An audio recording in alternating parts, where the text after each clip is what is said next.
පිහිටලා තියෙන්නේ මේක දකුණු දිශාවේ. එදා රහතන් වහන්සේලා භාවනා යෝගියෝ දැක්ක මේ මහා විශ්වයේ සිටියම අද අපි දකින පෘථුවියේ දකුණු ධ්‍රවයේ හේවත් ඇන්ටාර්ක්ටිකාව සමග පුදුම විදියට සමාන වෙනවා.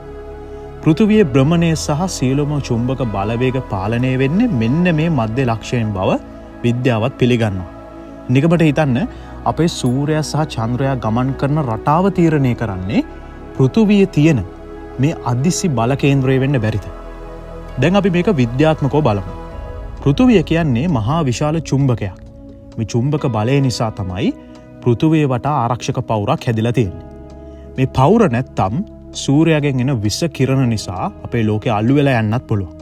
ඉතින් මේ මහා චුම්බක බලය මුදා හරින ප්‍රධාන අක්ෂය හෙවත් මැග්නටික් ඇක්සිස් එක පිහිටලා තියෙන්නේ ද්‍රව ප්‍රදේශවල. බුදුදහමෙන මහා මේරු පර්වතයේ වටා සූර්යයා සහ චන්ද්‍රයා කැරකෙනවා වගේම පෘථුවියේ මේ අදිසි චුම්බක අක්ෂය වටා තමයි අපේ ග්‍රහලෝකයේ සීලුම ශක්ති ධාරාවන් ගමන් කරන්නේ.